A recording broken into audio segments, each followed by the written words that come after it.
Muy buenas tardes con todos.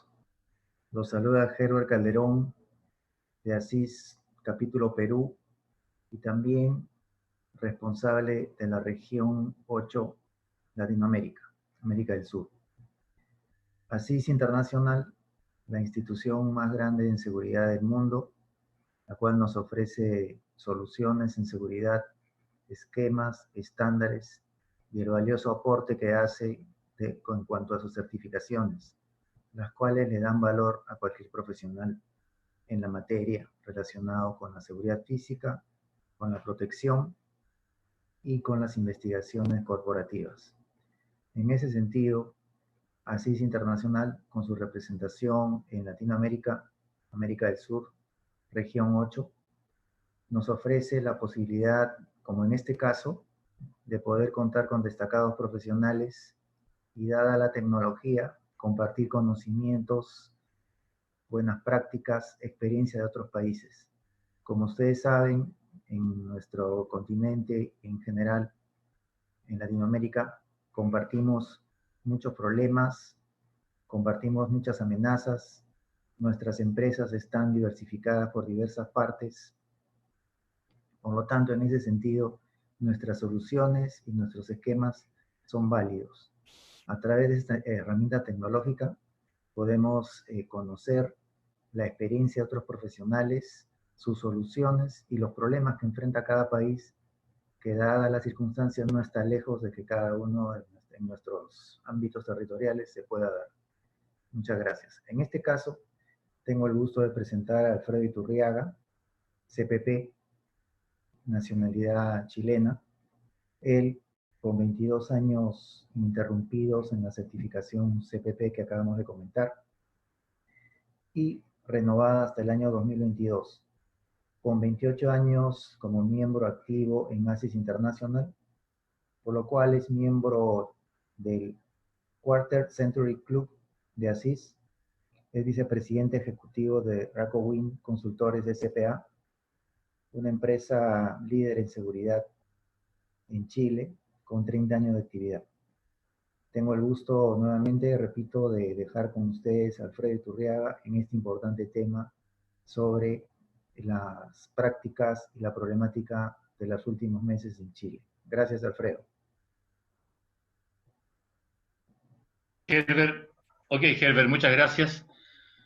Entiendo que me están escuchando. Agradezco mucho la presencia de los colegas que se encuentran hoy día convocados en este webinar para conversar de una situación de la cual, por supuesto, nunca jamás me habría gustado conferenciar. Los países que no recuerdan o que no estudian su historia están condenados a repetirla. Y nosotros la estamos repitiendo desgraciadamente. Esta historia ya la vivimos y hoy día la estamos volviendo a vivir, pero con una connotación mucho más complicada porque, como lo vamos a ver en el desarrollo de mi ponencia, no tenemos líderes visibles a los cuales enfrentar o con los cuales dialogar. ¿Qué será mejor, la libertad con peligro o la paz con esclavitud? Insurrección civil y por qué Chile. Hoy día Chile vive una insurrección civil, mal llamado estallido social. Y por eso que me han pedido que pueda referirme a lo que ha ocurrido, lo que está ocurriendo, y fundamentalmente porque es una, como bien decía Herbert, es una amenaza que no está lejana a países de nuestra querida región. Por lo tanto, es importante compartir algunas ideas. ¿Y por qué Chile? Efectivamente, ¿por qué le tocó a nuestro país vivir esta insurrección civil? Créanme que en esta oportunidad trataré, aunque me sea un poco difícil, de no emitir juicios de valor y voy a tratar de constatar solamente hechos, lo cual escapa un poco a mi personalidad, a aquellos que me conocen. La agenda que tengo para esta oportunidad, que espero marcarme los 45 minutos que corresponden, es hacer un poco de historia, comentar por qué, hasta dónde estaba Chile en el momento que ocurrió esta insurrección civil. ¿Cuál es la amenaza? ¿Cuáles son las dos ideas fuerza que se presentan? las señales preliminares que tuvimos en Chile, porque existieron. La insurrección civil, cómo se dio, cómo se detonó, cuál es la demanda social o las demandas sociales, la estructura de la insurrección civil y el modelo de revolución molecular disipada, que es lo que se está implementando en Chile.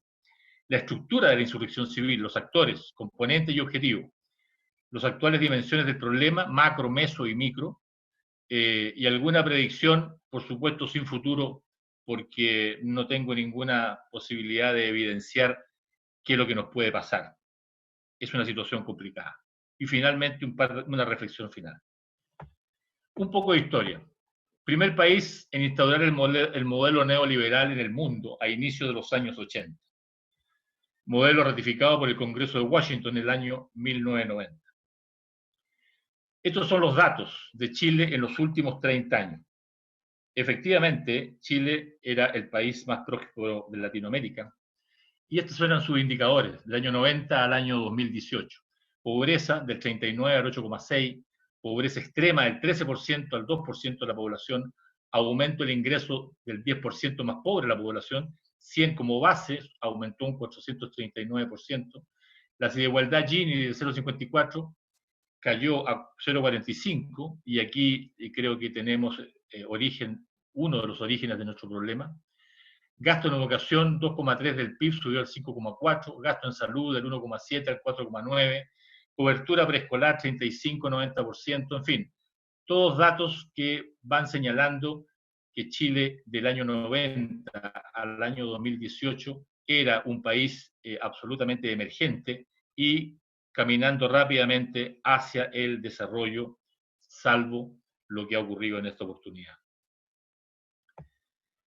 Para tener una idea de la secuencia de lo que ocurrió en términos de gobierno desde el año 90 hasta la fecha, tengo abajo una escala de una línea de tiempo donde el año 90 el gobierno militar entrega el gobierno de la región, de la República, a la concertación de países, de partidos de izquierda. Y así dura desde el 90 hasta el 2010. El 2010 entrega el gobierno a el gobierno de derecha, posteriormente viene otro gobierno de izquierda y posteriormente de derecha hasta el día de hoy. Aquí tenemos un índice de lo que es el índice per cápita, que en realidad es bien importante ver cómo se movió Chile desde una posición subalterna, séptimo, octavo en Latinoamérica, siendo Venezuela, por supuesto, el país en los años 80, 70 que tenía la primera posición en términos de PIB per cápita, y fue aumentando en los años, como va mencionando el gráfico, hasta llegar en el año 2019, desde un PIB del 80 del 2.767 dólares per cápita hasta el año 2019, 27.058 dólares per cápita. Así queda hoy día la región en términos de índice per cápita. Contexto general, un poco de historia también. Tasa de empleo de los gobiernos en Chile entre el 80 y el 2017. Esto quiere decir lo que hoy más se demanda, que es el tema del empleo, por supuesto, que es el motor principal de la economía en todo país. Cómo llegó a entregar el gobierno militar prácticamente un 7% de desempleo al gobierno de Patricio Aylwin, con un 7,3 durante su gobierno, un 7,4 Frey, 9,7 Lagos, 8 Bachelet en su primer momento, 6,9 Piñera en el primer gobierno, 6,5 Bachelet en su segundo gobierno. Hoy Piñera en octubre tenía el 7% de desempleo y el Gran Santiago el 8,8 en diciembre del 19. Hoy día se estima que el desempleo está pasando el 10% de la población. Contexto general, un poco de historia, la desigualdad, coeficiente Gini, famoso Gini. Aquí, obviamente, este cuadro nos muestra como un país con una desigualdad relativamente normal, o mediana, más que normal, dentro del índice Gini de 0 a 1, que indica con felicidad total y pobreza total. Realmente aquí hemos estado siempre en la medianía. pero esto lo vamos a hablar un poquito más adelante para ver cómo ha sido uno de los problemas que ha incidido fundamentalmente en esta insurrección civil. Lo que pasa es que el 1% de la población acumula el 25% de las riquezas del país. Y este es un tremendo problema, desde mi punto de vista, bastante detonante de toda la situación que se vive hoy día. Una insatisfacción tremenda por este número. Lo repito, el 1% de la población acumula el 25% de la riqueza del país. Las amenazas se enfrentan dos ideas fuerza. La primera idea es el neoliberalismo, como lo mencioné al principio. Ronald Reagan y Margaret Thatcher, partidarios del laissez-faire, el término en francés que significa dejar hacer, apoyan este movimiento, neoliberalismo, en que se trata de que el Estado intervenga poco en la actividad económica. La libertad económica es la madre de todas las libertades. Garantizar las libertades bajo la premisa del filósofo Robert Moore, que dice que la acción del Estado tiene como límite la libertad de los individuos. En realidad, este movimiento fue la llave que sacó al país de la derrota del comunismo en el año 73. Sin embargo, este modelo hoy día prácticamente en Chile está absolutamente agotado de acuerdo a los antecedentes que vamos a ver un poco más adelante. La otra idea fuerte que se enfrenta con la anterior es lo que reza o lo que dice el Foro de Sao Paulo. Un foro o una organización que surge en el año 90 aproximadamente por iniciativa del presidente de Brasil, Lula da Silva, para poder enfrentar los movimientos neoliberales de la región después de la caída del muro de Berlín, es decir, poder recuperar la izquierda internacional, poder recuperar los gobiernos de la distinta región. Este es un tema que vamos a ir viendo de cómo se ha desarrollado y cuáles son los objetivos que tiene el Foro de Sao Paulo. Someter los poderes legislativo y judicial al poder ejecutivo, modificar los mandatos constitucionales para manejar los presupuestos del Estado, desmistificar las religiones, incrementar el manejo de los medios de comunicación. Y este es un tema que en Chile ha incidido negativamente en forma muy importante. Defender a ultranza la relatividad de los valores establecidos, controlar la educación, controlar redes sociales, magnificar la corrupción del modelo neoliberal, y que en Chile hubo carne para poder desmistificar el modelo neoliberal y para poder demostrar cuán grande es la corrupción, como vamos a ver en algunas láminas posteriores. Perseguir a los grandes empresarios. Por supuesto, la clase empresarial chilena es aquella que se ha adueñado de esa gran cantidad de riqueza del país y que hoy día tiene al país con una desigualdad bastante importante. Multiplicar los gastos del Estado, controlar Internet, introducir en las Fuerzas Armadas personas afines. Hoy día no es un secreto para nadie que nuestras Fuerzas Armadas, Carabineros de Chile, han sido infiltrados desde hace un tiempo bastante anterior y que hoy día está produciendo un problema importante. Señales preliminares desde mi punto de vista en Chile.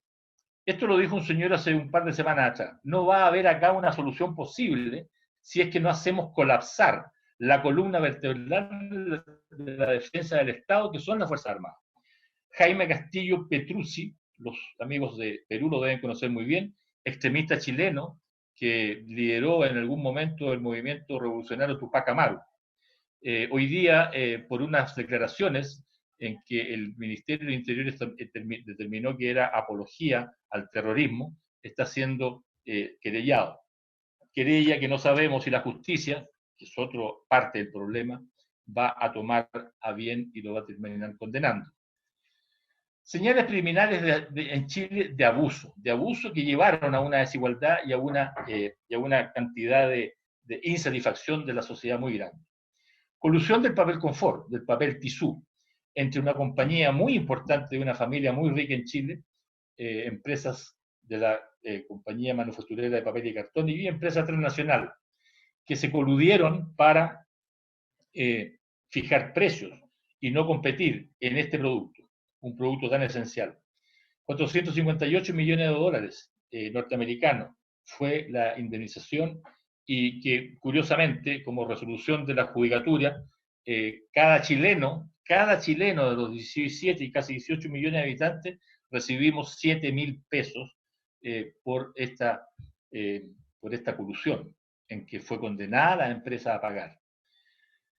2007-2008. Después un escándalo bastante curioso entre el presidente del Banco de Chile, Andrónico Luksic, también una de las capitales más grandes de Chile, como familia y como empresa, en que termina prestándole una gran cantidad de dinero a la hija de la presidenta Bachelet.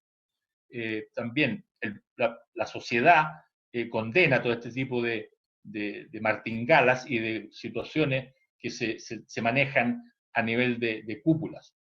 Financiamiento de los políticos, facturas ideológicamente falsas. Este señor que está aquí abajo, el señor Ponce Lerú, ex yerno del general Pinochet, dueño de Sokimich, una de las empresas más ricas de Chile, de la minería, dueña del litio, le prestó dinero para campañas políticas a todos los políticos de todos los colores, cosa que en algún momento se denunció y terminaron siendo procesados muchos políticos. Pero fíjense que ustedes que la condena fue asistir a clases de ética, es decir, eso al pueblo, a la sociedad, le molesta mucho. Por eso que estos son señales preliminares muy importantes de abusos que ocurrieron en Chile. Y también una repactación unilateral, un problema un tanto menor en términos de volúmenes de dinero, pero que una casa comercial decidió unilateralmente repactar deudas sin consultarle a las personas que tenían esas deudas, y también terminaron personas condenadas en procesos judiciales. Las señales preliminares, desde mi punto de vista, la exploración. ¿Por qué la exploración? Porque aquí hubo algunas estrategias en que dijeron, por supuesto la amenaza, dijo, bueno, vamos a ver cómo se podría comportar el Estado ante determinadas situaciones. Atentados con bomba al expresidente de Codelco, la empresa más grande de Chile, el Estado, en que termina reventándole una bomba en las manos, enero del 17. Voy a explicar por qué es una exploración. Luego, uno de los grandes problemas que hubo en el Instituto Nacional, el colegio secundario y básico más importante de Chile, del cual han egresado grandes presidentes de la nación, también incurrió en un problema muy grave en cuanto a disturbios. Se realizaron las clases, se tiraron bombas molotov, se quemaron partes del establecimiento. Y al final había un tema de que la policía no tenía las herramientas para poder reprimir, porque había todo un movimiento social que encontraba que toda esta actividad estaba bien, estaba de acuerdo a la situación. Después, posteriormente, en julio del 2019, 2 atentados con bomba nuevamente, una comisaría de carabineros, y en la oficina del señor Rodrigo Gispeter, ex ministro del Interior del presidente Piñera en su primer gobierno. Entonces, estos elementos y varios otros más, pero los rescato como emblemáticos, fueron, desde mi punto de vista, diciendo, a ver, ¿qué pasa si nosotros hacemos esto? ¿Qué pasa si ponemos bomba? ¿Qué pasa si atacamos a la policía? ¿Qué pasa si subvertimos el orden de la educación en el colegio más importante? ¿Cómo reacciona el Estado? ¿Cómo reacciona el gobierno? Entonces, obviamente, las reacciones fueron muy negativas y fueron muy permisivas, lo cual, desde mi punto de vista, fue una muy mala señal para lo que vino posteriormente a fines del año. Pero también hay señales preliminares y responsabilidades del Estado consumista, de los diferentes gobiernos, desde el año 90 en adelante. El Congreso Nacional, por ejemplo, empleaba a 350 personas el año 1990. Hoy emplea 3.000. El Ministerio de Agricultura empleaba 4.000 el año 1990, cuando la agricultura era el 8% del PIB. Hoy emplea más de 17.000 y su participación en el PIB cayó al 3%. Este ministerio tiene una oficina, la CONADI, que es la Corporación Nacional de la Reparación Indígena, en donde se ha aumentado ostensiblemente la cantidad de empleados para poder contrarrestar o devolver, entre comillas, recuperarle las tierras al pueblo indígena en la Araucanía de Chile. El presidente Ricardo Lagos privatizó la sanitaria y el agua, o sea, cuando la gente reclama y dice, oye, no, que no queremos que las sanitarias sean dueños del agua, el agua potable de todo es un bien público, etc. Bueno, Ricardo Lagos privatizó la sanitaria. En Chile el 80% del agua está en manos privadas, y de el 60% en manos de una sola empresa, que es Endesa, una empresa de electricidad. La empresa Obras Sanitarias, una famosa empresa antigua de las obras sanitarias, inició la privatización el presidente Frei y le terminó el presidente Lago. Así ocurrió con las autopistas y el Transantiago. Una dicotomía, porque por una parte crecimos, muy buenas autopistas, el Transantiago fue un tremendo error, vamos a ver la cantidad de dinero que se ha invertido en el Transantiago para poder mantenerlo vigente, porque es un sistema de transporte muy malo, muy mal diseñado. Pero estas han sido las realidades, como digo, y responsabilidades del gobierno que ha pegado en la inquietud de la gente y en la manifestación de infelicidad.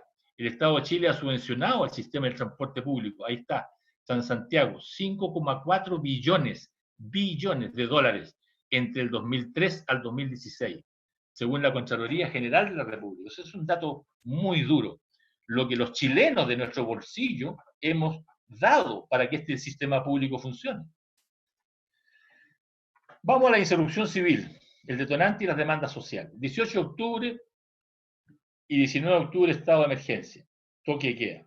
El aumento del valor, el pasaje del metro, aumentó en 300 pesos. No fue ese el problema, indudablemente fue simplemente el detonante, que los estudiantes dijeron, vamos a evadir los torniquetes, a no pagar y mediante turbas poder entrar a las diferentes entradas de estaciones del metro.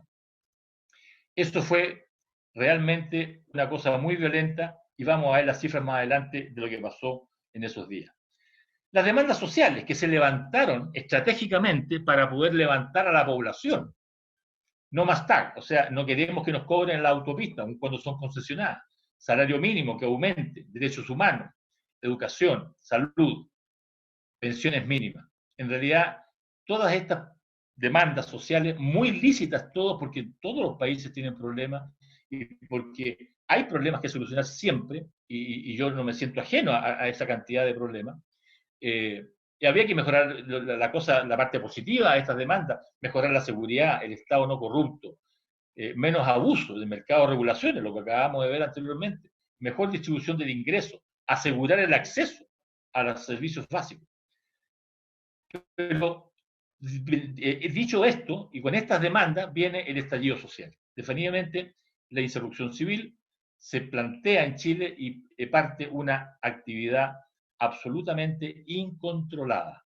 En un principio por Carabineros de Chile, posteriormente sin ningún tipo de posibilidad de contrarrestar. Sin embargo, cambia el discurso. Ya no son las demandas sociales, ya se levantó el país. Y ahí, a continuación, quiero mostrar una foto de 1.200.000 personas, la concentración de personas más grande que ha tenido Chile jamás en su historia. ¿Por qué? Porque todas ellas estaban pensando en que las demandas eran totalmente legítimas, como las acabo de mencionar anteriormente. Sin embargo, levantada esas demandas y levantada ya el descontento social general, se cambia el discurso. Y resulta que la demanda social ahora parte con el cambio del sistema neoliberal, definitivamente, y con constituir llamar o realizar una asamblea constituyente, es decir, eliminar el Congreso y el Estado en su normalidad. La estructura y los actos de la insurrección civil y el modelo de revolución molecular disipada. La estructura global de la insurrección. Primero, los violentistas o nihilistas. El concepto nihilista es aquel que dice que las personas no se inclinan por ninguna autoridad, que no aceptan ningún tipo de artículo definitivo como un acto de fe, cansados de humillaciones e injusticias. Por otra parte, el grupo anarquista y narco, que quieren un Estado fallido. Los narcos, por supuesto, han hecho su gloria aquí con este tema. Posteriormente, por el lado derecho, y bien está graficado en el cuadro, la derecha dura que no quiere abrir su billetera, siendo la responsabilidad del responsable de la desigualdad, como lo mencionábamos anteriormente. Un ejemplo de hoy día con el tema del coronavirus. Una mascarilla, que es muy especial, como todos ustedes conocen, para poder protegerse del contagio del coronavirus, costaba 15.000 pesos hace 2 meses atrás, antes que explotara esta prácticamente pandemia. Hoy día cuesta 60.000 pesos. Es decir, subió exorbitantemente sus precios. ¿Y quiénes la subieron? Bueno, los dueños de la farmacia. Entonces, ahí está el problema. O sea, esta gente, esta persona, nuestros, digamos, empresarios, no han entendido nada. ellos no quieren mantener, y vamos a ver algunas declaraciones más adelante, cómo ellos hacen una especie de mea culpa. El otro grupo son los políticos, ayudistas, los famosos, ¿cómo se llama? Compacientes, o sea, pasivos, se me escapa la palabra, los políticos ayudistas de izquierda que no reconocen la gravedad y aplauden, o bien callan. Entonces, aquí donde están estos cuatro grupos en general, muy en general, que participan del problema. Y está el Estado, sin liderazgo y con la fuerza pública sin respaldo. Y sobrepasada, sin poder cumplir con su misión de asegurar la paz. Aquí el gobierno y el Estado, en este sentido, se arrodilló y se rindió. Y ese es el caos que tenemos hoy día. La estructura particular de la insurrección. Actores, injerencia externa, inteligencia cubana-venezolana en el sector, en el soporte táctico. La izquierda institucional parlamentaria, Partido Comunista, Frente Amplio, que toda parte gran importante de la izquierda de Chile, con un soporte político formal. La izquierda extraparlamentaria, con el movimiento de izquierda revolucionario, Partido Comunista, que está fuera de la ley, no el partido, sino que una posición importante, como con la ofensiva directa. El anarquismo insurreccional, célula a lo largo de todo Chile, con fuerte presencia en el movimiento estudiantil. Por eso que hablaba yo de la exploración en el Colegio Instituto Nacional. Ofensiva directa e iniciativa revolucionaria. ¿Cuáles son los tiempos de estos diferentes actores? Corto plazo, estos tres. Primero, someter al gobierno del Sebastián Piñera, derrocar el gobierno o bien asegurar que su sucesión sea de izquierda, colapso del sistema político y económico e instauración del modelo socialista.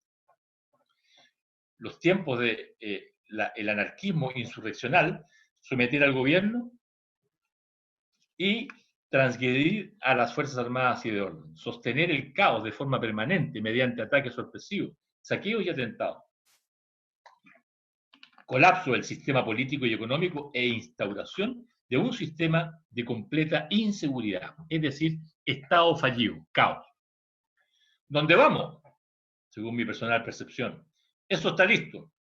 Hoy día, el gobierno de Piñera está absolutamente sometido. Las Fuerzas Armadas y de orden, fuera de total, hablemos un término castrense, fuera de combate. La policía está totalmente amarrada. No tiene las herramientas que tienen las policías de todo el mundo para poder mantener orden público. Las Fuerzas Armadas, acá el gobierno sacar un decreto en que regula la forma como las Fuerzas Armadas deben participar o pueden participar, en el caso de ser convocadas, en el orden público. Y es una policía más. Entonces la pregunta es, ¿por qué le restan potestades legales a la policía, que las ha tenido históricamente, y sin embargo se las están entregando en forma bastante paupérrima a las Fuerzas Armadas, que no es su misión? Porque también hay un tema de protección de infraestructuras críticas, y quieren que las Fuerzas Armadas vayan a socorrer la protección de las infraestructuras críticas. Entonces, aquí hay un despropósito bastante importante. Sostener el caos de forma permanente mediante ataques sorpresivos.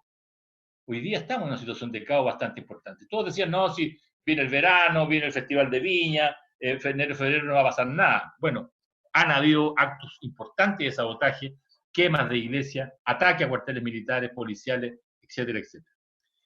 Colapso del sistema político. Hoy día yo creo que el sistema político está colapsado, a pesar de que hubo un acuerdo de paz, pero que en realidad ha sido utilizado por la estrategia del movimiento insurreccional para poder lograr sus objetivos. Los actores pasivos, empresas con denuncia de abuso de trabajadores, empresas con denuncia de abuso a consumidores, empresas que financian los medios de comunicación. Los medios de comunicación fueron el principal comburente, la principal gasolina que tuvo este conflicto. Obviamente, medios de izquierda, con periodistas de izquierda, que hacían un festín de lo que estaba ocurriendo en Chile, apoyándolo, por supuesto. La revolución molecular disipada. Aquí voy a ir muy rápido porque en realidad este es un movimiento que se comenta en forma bien interesante, que ha sido practicada en Chile. Es una acción revolucionaria horizontal. Altera el estado de normalidad social, caos y cese el flujo de normalidad. es una guerrilla urbana, combate molecularmente al sistema. No se juega únicamente en el ámbito del discurso político, por supuesto, se juega en el territorio del combate, del enfrentamiento con la policía. Y esto ha sido apoyado, por supuesto, por todos los líderes, fundamentalmente de las federaciones de las universidades. Aquí están las caras de ellos, en que son todos del partido de izquierda. También por algunos movimientos sindicales, como la Central Única de Trabajadores, la AFP, la Asociación Nacional de Empleados Fiscales, Profesores, etcétera, etcétera. Revolución molecular disipada, consenso y cohesión. Se imponen términos cada vez más radicales y exigentes para cesar las movilizaciones o para llegar a acuerdos. El gobierno pasa de negar todo a ceder en algunas áreas, incluso a ceder más allá de lo que se le ha solicitado o demandado. Este es un mapa georreferenciado de los distintos problemas que hubo los diferentes días del inicio del conflicto. Aquí tenemos 17 de octubre, 18, 19, revienta la insurrección, 20, 21 son, esto marca las diferentes actividades de desorden, de saqueo, de incendio en el Gran Santiago. La guerrilla urbana, un tema que no me voy a referir, niveles de confrontación del modelo. Obviamente parte por la evasión. Evadamos el pago del metro, como dije, el detonante. El desacato a la autoridad, la resistencia posteriormente, la desobediencia, la insumisión, la insubordinación, la rebelión y la insurrección finalmente. La superación del conflicto no se visualiza en el horizonte próximo. Una opinión del porqué. En Chile se instaló el modelo de revolución molecular disipada. Es una insurrección subversiva revolucionaria. Primero la crisis, luego el conflicto. Del conflicto viene acuerdo, vandalismo, ruptura, crispación, daños, incapacidad para mantener el orden y el caos. Esa fue la escalada de la crisis, en este caso. Y todo se fue dando en forma bien paulatina y muy bien estructurada. Si bien uno no puede identificar que no tenga un adversario claro al frente con quien conversar, con quien llegar a un acuerdo, como antiguamente en las grandes revoluciones, en la parte meridiana del problema Chile empieza a ser cuestionado como país referente. Pérdida de liderazgo, el ProSur, Alianza Pacífico, se eliminó la COP25, se eliminó la alianza, ¿cómo se llama? La Mercosur, perdón, la reunión de países del Pacífico. Fractura entre Argentina y Brasil, una alerta compleja. Ahí hay un tema que hay que tener pendiente. Se incentivan movilizaciones sociales en la región. Se evidencia en Chile un vacío de poder.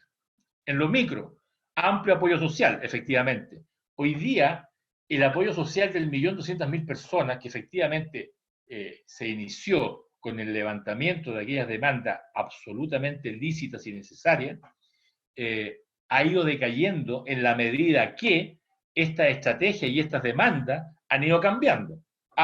El movimiento, no queremos un movimiento neoliberal, queremos sacar el gobierno de derecha del Estado, del gobierno, y queremos instaurar un sistema absolutamente comunista o izquierdista. Amplio rechazo y críticas al presidente de la República. Se instala como la idea fuerza de los derechos humanos. Este es un tema que ha sido muy conflictivo y lo vamos a conversar en 2 minutos con desde mi punto de vista, una especie de acelerante. Crece la polarización y la sensación de inseguridad. Se cuestiona el rol de la policía, crece el debilitamiento institucional y se incrementa la desconfianza política. Una solución ambigua al problema. El 15 de noviembre se unen las fuerzas políticas, izquierda-derecha, y se acuerda por la paz una nueva constitución. Es decir, aquí el gobierno cede definitivamente a la demanda importante, a la demanda, al objetivo final de la insurrección. Inicialmente, repito, eran demandas lícitas que toda la sociedad sentía y que debían ser modificadas, hasta que se opta por la demanda que era la que se perseguía inicialmente. Ese acuerdo de paz ocurre el 15 de noviembre entre todos los políticos, izquierda y derecha. Y hay dos tipos de alternativas o de escenario. Aceptación de la adecuación sustantiva del modelo, es decir, aceptar el modelo sin abandonar su esencia y asumiendo un liderazgo país. O sea, aceptar la adecuación, aceptar aquellas cosas que hay que cambiar, pero manteniendo el liderazgo y manteniendo el Estado de Derecho. La otra alternativa, mantener la negativa a la adecuación del modelo, abriendo y legitimando el espacio para instalar plebiscito y asamblea constituyente. Eran como las dos grandes alternativas en los escenarios que se podían presentar. ¿Qué ocurrió? Como una buena alternativa política, algo ambiguo. Hoy se acepta la adecuación al sistema y se abre el espacio para instalar plebiscito o asamblea constituyente, algo que definirá un plebiscito que tenemos el próximo mes, en abril. Un zapato chino. Una noche dice el presidente, estamos en guerra, y saca el ejército a la calle 2 o 3 noches con toque de queda. Toque de queda que no, efectivamente, no cumplió nadie. O sea, yo viví los toques de queda del año 73, 74, 75, y realmente la gente lo respetaba. Aquí nadie respetó nada. Sin embargo, al día siguiente el jefe de la fuerza, general Javier Iturriaga, un alumno mío, no tiene nada que ver conmigo, jefe de la fuerza dice, no, yo no estoy en guerra con nadie. O sea, ahí se produce un contrapunto importante entre lo que piensa la clase política y lo que piensa el estamento castrense. El liderazgo de Piñera, una pequeña broma para alimentar un poco, aliviar esto. Me dijo, llévenme donde estemos solos, tú y yo. Y la lleva a la marcha de apoyo a Piñera. A Piñera hoy día no lo apoya prácticamente nadie. Estoy hablando de la sociedad en general. Un zapato chino.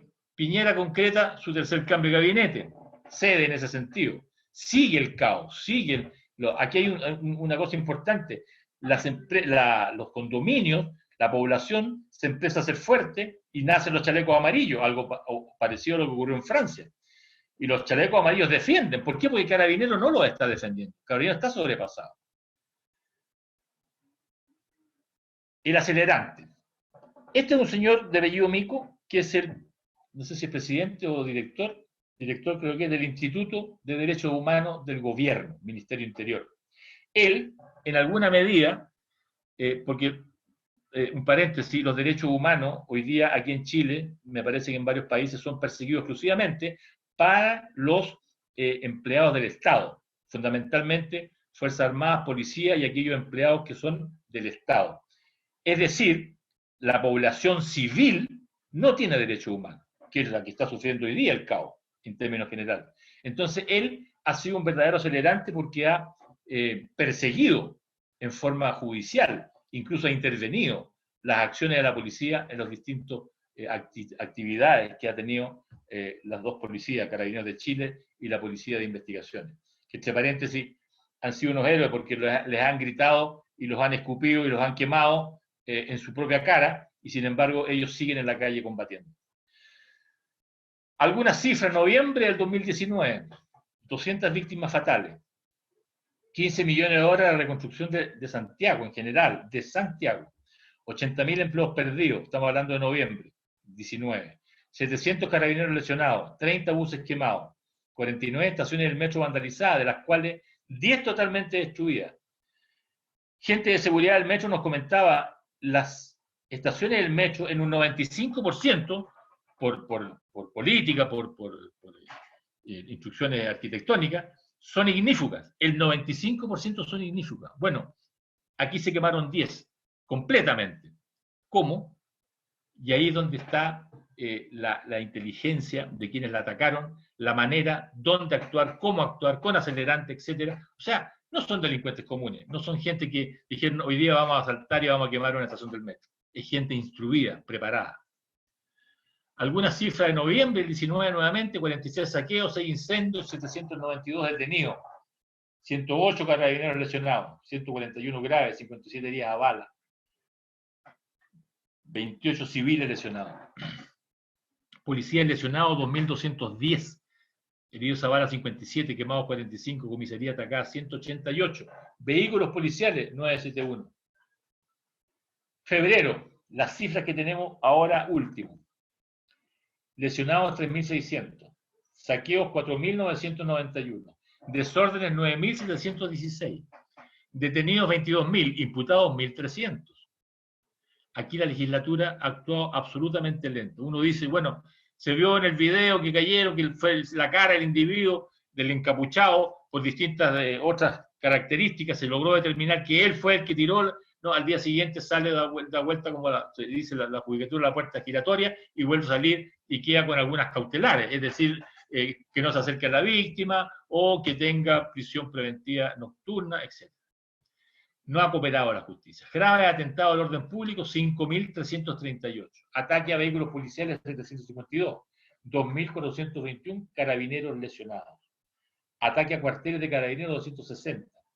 El costo para el fijo determinado hoy es de 3.300 millones de dólares. Esto le está costando a todos los chilenos, con una economía que ya está disminuida. Porque el crecimiento del PIB del 2019 será del 1%, cuando partió siendo el 4% en enero o febrero del 2019. Hoy día está terminando en el 1%. 300.000 puestos de trabajo perdidos. Por supuesto, hay 7 u 8 locales Walmart que no vuelven a abrir y esa gente fue despedida. Y no estamos hablando de los grandes, estamos hablando del pequeño local, el que lo ataca en el barrio, el que con mucho esfuerzo ha logrado tener su emprendimiento. Él también ha tenido que despedir a sus 2 o 3 empleados en un restaurante, en los barrios en que se junta la gente a distraerse, etc. El tipo de cambio de Chile ha caído desde 710 pesos por dólar a principios de septiembre a 833 pesos por dólar en noviembre del 19. El plebiscito constitucional. Tenemos un plebiscito constitucional para elegir si queremos o no queremos nueva constitución. Si gana el apruebo, va a haber que definir en una segunda papeleta en la misma votación si queremos una convención mixta constitucional, lo que significa integrada por parlamentarios y por personas civiles, o una convención constitucional, léase Asamblea Constituyente, integrada exclusivamente por miembros elegidos popularmente.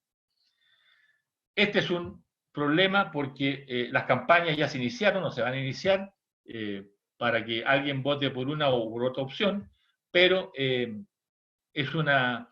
Si uno se introduce un poco más en lo que significa esta constitución, si es aprobada, si es la aprueba, después van a trabajar en la nueva constitución, la van a hacer, va a haber otro plebiscito en el 2021 para ver si se aprueba esa constitución una vez que esté lista, con todo su articulado escrito. Entonces, yo digo personalmente, si rechazo, las fuerzas de la insurrección no van a estar de acuerdo porque ellos quieren el apruebo. Por lo tanto, la cosa va a seguir. Si aprueban, hay 2 años en que se va a demorar en formar esta constitución. O sea, el caos va a seguir por 2 años. Porque además, el acuerdo de paz, entre comillas, se dijo que la constitución partía de cero. O sea, no vamos a arreglar la constitución que tenemos. No, la vamos a hacer de un papel en blanco. Constitución del 80, que se dice que fue hecha por el general Pinochet, efectivamente, él la hizo en su oportunidad, pero que fue modificada por el presidente Lagos. Tanto así que hay un discurso del presidente Lagos que dice la primavera volvió a Chile, porque le hicieron tantas modificaciones que esa constitución fue modificada y la firma el presidente Lagos como tal. Sin embargo, es mejor decir que es la constitución de Pinochet porque eso vende más antagonismo. Rechazo y nueva constitución. Predicciones de futuro, pero sin futuro. Directores de empresas, y con eso vamos terminando. Pesimista está el estallido social. El 85% estima que Chile va por mal camino y el 99% teme que marzo aumenta la polarización. Aquí hay algunas encuestas. Pensando en todos los aspectos políticos, económicos y sociales, ¿usted cree que el país va por un buen camino? 85% no, mal camino. En general, ¿cómo se siente usted acerca del futuro del país? 71% muy pesimista. Acá le preguntan por su empresa. Claro, los empresarios dicen que el 42% de su empresa está en una buena situación económica. Pero si le preguntan por el país, el 49% está muy mal. Entonces, el empresario, ¿en qué país vive? ¿Usted cree que la situación económica del primer semestre del 20 será del país? 24%, 53% regular, 23% mala. Perdón, de su empresa. Del país, el 58%. Entonces, nuevamente hay una dicotomía y un divorcio entre lo que piensa la clase empresarial de su empresa y lo que piensa del país. No es conciliatorio. Los empresarios dijeron, las empresas somos parte activa de este desafío y los directores tenemos que ajustar la mirada e involucrarnos más en este nuevo escenario. Debemos tener la capacidad de saber leer nuestro entorno negativo y ser un aporte para la búsqueda de soluciones y acuerdos que permitan cambiar las actuales bajas expectativas. El Estado no ha logrado asegurar condiciones mínimas de certeza y seguridad. Por tanto, hay un temor fundado que en marzo se podría desencadenar más eventos. O sea, el empresariado no se siente tan responsable del problema, pero sí se siente que deben tener una mirada un poquito más inclusiva y que el Estado debe mejorar las condiciones. Algunas imágenes. Cuartel militar en Iquique, totalmente acordonado con alambres de púa y tetrapodos, para que no sea atacado, porque este cuartel fue atacado y sus cañones antiguos, que se ve un cañoncito, los tiraron a la playa. ¿Y qué hicieron los militares? Miraron, porque no podían hacer nada. Chile salió del top 10 del ranking mundial para atraer inversión extranjera. El IPSA, que es el índice de precios de la sociedad anónima en la bolsa de comercio, dicho por Standard & Poor's, cayó al menos 10,96%. Son datos del día de hoy. Y aquí un pequeño video de lo que ocurrió el 24 de febrero, Viña del Mar, Festival de Viña. Disculpen el castellano antiguo.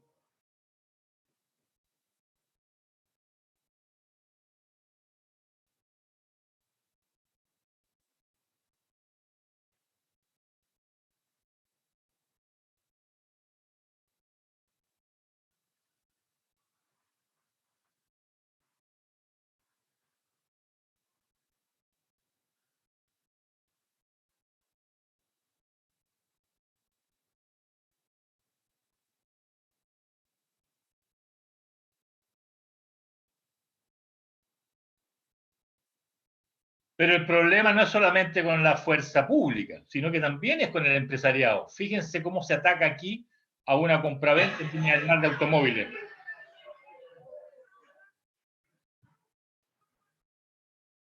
Lo voy a repetir por si lo sorprendió.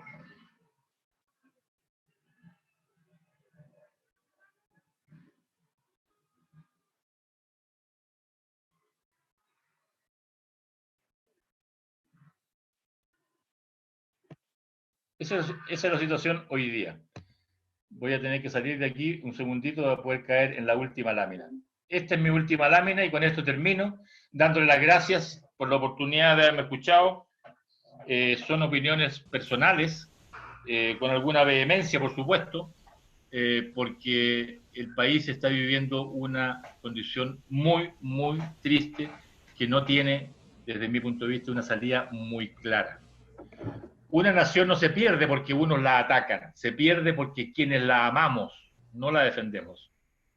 Blas de Leso y Olavarría, almirante español del año 1689 a 1741. Gracias, amigo. Espero que hayan preguntas. Si no las hay, les recomiendo un documento que voy a mandar por WhatsApp, que acaba de hacer un político chileno, está en inglés, que es bastante clarificador y que profundiza un poco más en lo poco que yo he podido investigar y lo que le he podido plantear. Muchas gracias. Muchas gracias, Alfredo. Realmente muy interesante, muy objetivo, muy preocupante también. Algunos países de la región no estamos muy lejos de vivir una situación similar. Y realmente las cifras, los comentarios que has hecho realmente son muy reales, ¿no? Entonces, pasamos a plantear una pregunta. Un colega nos ha puesto una pregunta. Te leo. Es un panorama muy bien pensado y actuado. Es aplicar el manual del golpe blando como lo ocurrió en Ecuador en octubre. ¿Acaso parte del campo político regional buscando un disparador del caos sería replicable en algunos países de Latinoamérica? Consulta a un colega, Alfredo. Bueno, efectivamente, esto ya está ocurriendo y el colega lo menciona, Ecuador, con el levantamiento indígena. Como comenté, en Colombia se iniciaba ese día, en noviembre, un paro general que pretendía ir, pienso, y según los comentarios de los mismos colombianos, por más o menos el mismo camino. pero con una tremenda diferencia. Se encontraron con un presidente que tenía los pantalones bien puestos y con una policía y un ejército que está acostumbrado a combatir este tipo de alzamiento. Ahora, ¿qué puede pasar en otros países? Bueno, esto es, todo el mundo piensa, mucha gente piensa, analistas políticos, que Chile, si cae Chile, fácilmente puede caer cualquiera. Esa es la consigna. Porque siendo Chile el país más próspero de Latinoamérica en los últimos 30 años, como lo demostré con las cifras, entonces es muy fácil que caiga Argentina, que tiene una ¿cómo se llama? Una historia económica de los últimos años desgraciadamente muy mala. O caiga Perú también, que de alguna manera, aun cuando han sido los países prósperos, o países más chicos, Bolivia con un conflicto político también ahora, con elecciones, no sé. La esperanza no es buena. Yo creo que ahí hay que tener los ojos muy abiertos y los oídos también para poder estar atento a lo que puede ocurrir y sacar experiencias de estas situaciones que hemos vivido nosotros. Sí, perfecto. Gracias, Alfredo. Acá tenemos otro comentario. Dice, por su presentación queda claro que las fuerzas policiales y militares no tienen capacidad de controlar la situación, además de su responsabilidad por la tarea de policiamiento.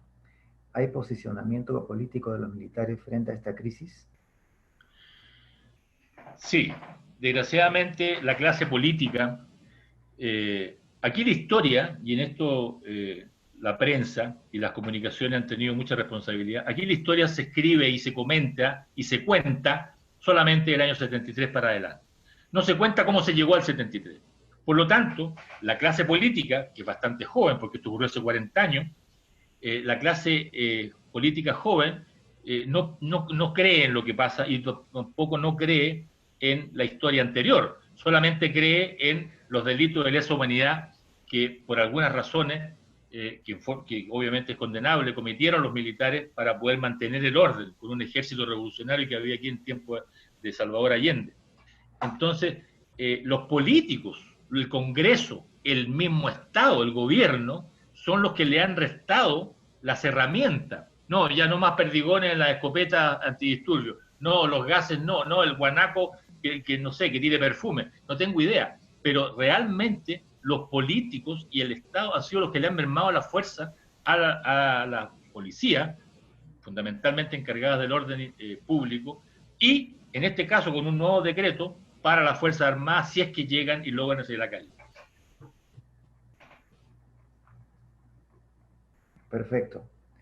Bien, te agradecemos, Alfredo, nuevamente esta importante buena práctica y los alcances que nos has dado.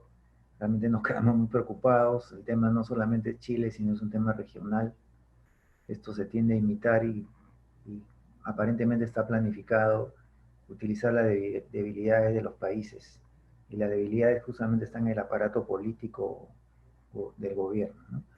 Te agradecemos nuevamente, agradecemos a todos los colegas que se han conectado y próximamente estaremos alcanzándoles una nueva programación de estos interesantes webinarios. Muchas gracias a todos, muy buenas tardes. Muchas gracias a todos igualmente, a ustedes también por el liderazgo. Un abrazo.